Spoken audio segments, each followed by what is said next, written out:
Hi again, Bob Wilkins here. Although I'm not a big fan of lifelike entry-level diesel locomotives, this F7 model was popular and abundant and can be picked up online at eBay or at train shows and swap meets fairly cheaply. The problem is that most either don't run or run erratically because of years of not being used. Luckily, they are easy to service, and with a little TLC can be restored to good running order. Most of the problems can be traced to poor electrical conduction between the track and the motor, causing poor performance and stalling. This applies to all lifelike diesels, as well as those of other makers such as Model Power, which is my preference, and Bachmann. So let's do some diagnostics on this model. The first step is to remove the shell. This is done by gently prying both sides of the cabin from the chassis using your fingers, a flat blade, or a screwdriver wedged between the shell and the body. Gently lift the cabin off the retaining protrusions in the slits in the side of the cabin. Once the shell is off, we can examine the inner workings. Note that the motor is, in this lifelike model, of the vertical pancake style, situated over the front wheels. Most of the weights are located here, which is great for traction, but the track pickup is coming from the rear wheels, where there is no weight to provide for good contact of the wheels with the track. The lighting comes from one incandescent bulb for the cabin illumination and the headlights. The wiring is noted to be red and blue for the rear pickup wheels to the motor and black for the bulb. The next step is to directly check the running of the motor. The easiest way to test the motor is to use a power source of 9 to 12 volts supply and apply probes to the motor's terminals. A 9-volt battery is ideal for this test. If the motor is shot, I generally scrap the project. Other YouTube videos address motor repair and or replacement of the motors, but that can be complicated. In this particular case, the motor ran well, so it is not the major problem, as we see. Next, check the rear wheels. Here it is obvious that since the wheels are discolored, blackened with grime and dirt, that this is probably the major cause of the poor performance. We could try to clean the wheels where they are, but the best approach is to remove the wheels and clean them thoroughly. To do this, we must carefully dislodge the plastic encasement holding the wheels.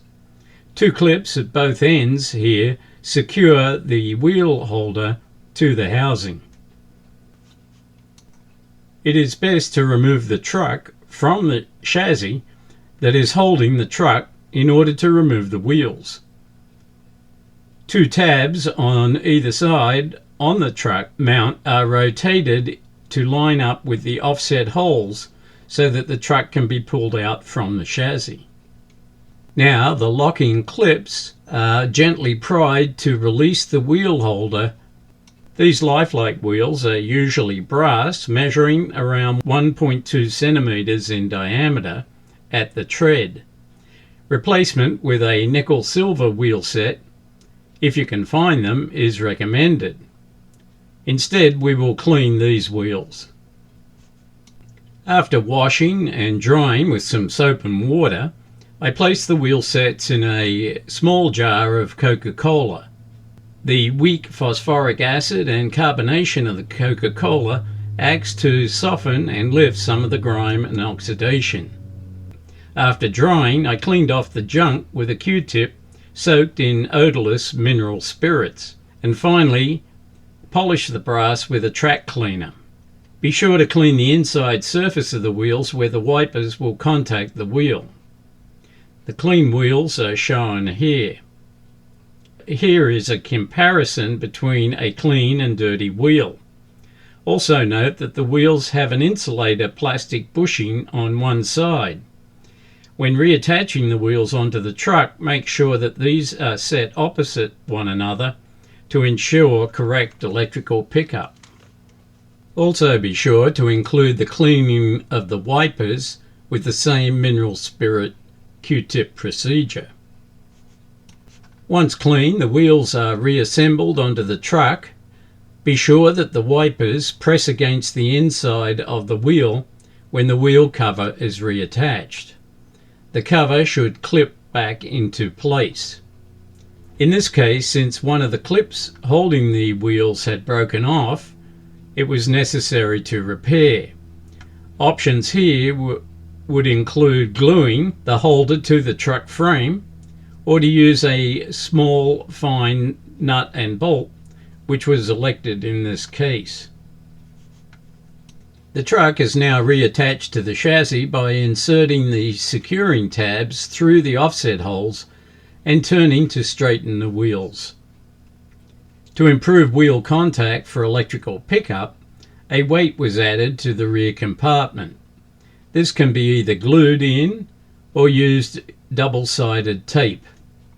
The lighting for the diesel is derived from one incandescent bulb and distributed to the cabin and to the headlights using solid clear plastic tracks. Since the lighting was working, it was not changed. Had it not been working, it would have been replaced with a 5mm soft white LED. If a rear red light is needed, we would install a model train sounds light kit, but this is a subject for another project. Here are shown the two headlights of this F7 diesel. The repaired body is now ready for testing on the track.